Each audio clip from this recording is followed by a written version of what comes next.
Hello everyone, my name is Dr. Rashi Ahuja and welcome to Healthy Home. Today we'll be talking about breakups. यानी कि जब हमारा एक partner के साथ रिलेशनशिप टूट जाता है. Now अधिकतर ये बहुत बहुत बहुत पेनफुल फीलिंग होती है. कितनी भी कंपैशन से करी जाए उसका फ़र्क नहीं पड़ता.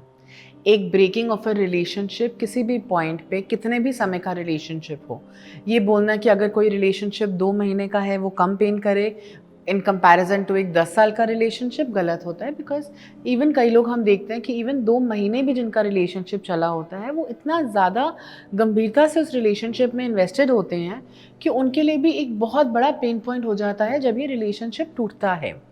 रिलेशनशिप जब टूटता है एक तो इंसान एक फीलिंग जैसे फीलिंग ऑफ रिजेक्शन बहुत डीपली हिट करती है उनको.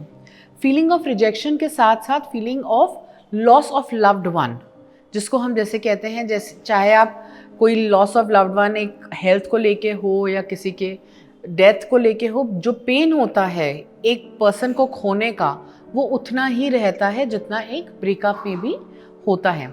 कई केसेस में क्या होता है, अगर आपने खुद ब्रेकअप किया है तो बहुत कॉमनली एक इंसान फीलिंग्स ऑफ गिल्ट से गो थ्रू करता है. आज अगर हम देखें तो अधिकतर पॉइंट्स पे बहुत सारे जगहों पे हम अपना एक फीलिंग को दबा के रखते हैं, जो कि एक फीलिंग जैसे बहुत समय तक हम अपने आप को, फिर हम देखते हैं कि हम धीरे धीरे करके चेंजेस अपने अंदर लाना शुरू कर देते हैं. जैसे हम अपने आप को बहुत अकेलापन महसूस करते हैं, हम बहुत सैडनेस महसूस करते हैं, हम बहुत पेन महसूस करते हैं अंदर. कई लोग फिजिकल सिम्टम्स भी महसूस करते हैं, जैसे पेट में दर्द होना, हार्ट रेट बढ़ना, घबराहट होना, रेस्टलेसनेस होना, सर में दर्द होना, एक्सेट्रा एक्सेट्रा. सो बहुत इम्पॉर्टेंटली हमें ये देखना ज़रूरी है कि ब्रेकअप किसी भी पॉइंट पे हो वो एक हमें अक्सर हमारी फाउंडेशन को शेक कर देता है. एक feeling of self doubt, self guilt बहुत कॉमन होता है.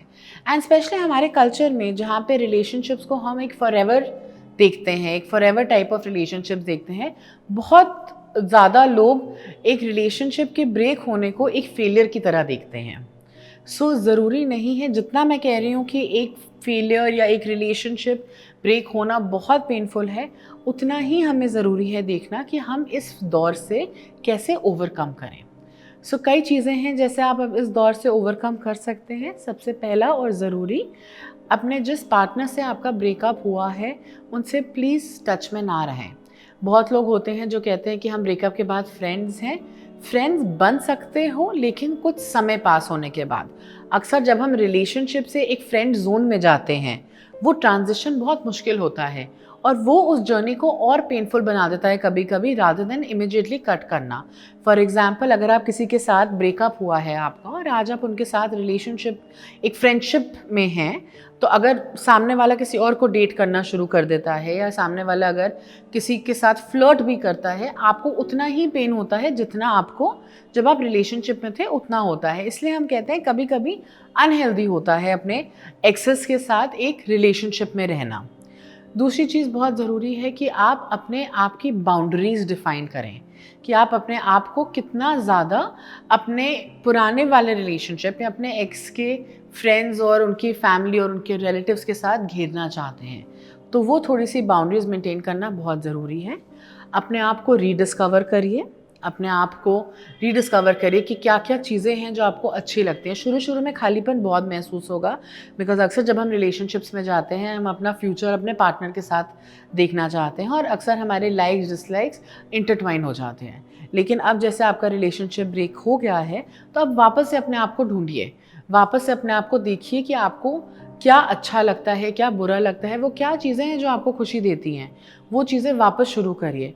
अपनी लाइफ में जो आपके पुराने फ्रेंड्स थे उनको ढूंढिए, उनके साथ रिकनेक्ट करिए, एक फ्यूचर को नया दौर से नए तरीके से लिखिए. ये चीज़ें बहुत ज़रूरी है. लेकिन एक चीज़ आपको जो देखना बहुत ज़रूरी है कि ये कुछ भी काम आप जल्दी में ना करें. ग्रीव करने के लिए एक रिलेशनशिप के टूटने पे हमें अपने आप को समय देना बहुत ज़्यादा ज़रूरी है. अपने आप को समय देना कि हम अपने कैसे हम उस पेन से उभर पा रहे हैं बहुत ज़रूरी है. इमोशन दुखी फील करेंगे, सैड फील करेंगे, प्लीज़ अपने इमोशंस को आने दीजिए. अपने दोस्तों से, अपने फ्रेंड्स से डिस्कस करिए आपके क्या फीलिंग्स हैं. अगर बहुत ज़्यादा अनकंट्रोलेबल फीलिंग्स हो रही हैं तो प्लीज़ किसी मेंटल हेल्थ प्रोफेशनल के पास जाइए, एक काउंसलर के पास जाइए, उनसे बात करिए. अपने फिज़िकल हेल्थ का ध्यान दीजिए, अपने खाने पीने का ध्यान दीजिए और कोशिश करके कोई हॉबी को अपना इन्वॉल्व करिए लाइफ में। एंड लास्टली वो चीज़ें देखिए जो आप रिलेशनशिप से पहले थे। और जितना हमें लगता है कि हम एक होपलेस फील करते हैं रिलेशनशिप के टूटने के बाद कि हमारी लाइफ ख़त्म हो गई है और हमारी लाइफ में बहुत प्रॉब्लम्स आएंगी, ऐसा नहीं होता है। तो वो चीज़ें आप देखिए कि आप कैसे आपके लिए एक न्यू बिगिनिंग है।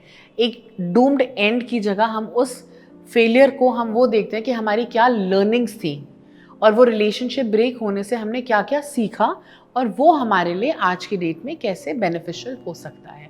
और बाकी अगर आप किसी पॉइंट पे आगे जाके अपने पार्टनर के साथ, अपने एक्स के साथ फ्रेंड बनना चाहते हैं, कनेक्ट में होना चाहते हैं, okay, but please make sure आप पूरी तरह से मूव ऑन कर चुके हैं उस जोन में वापस जाने के लिए। Thank you.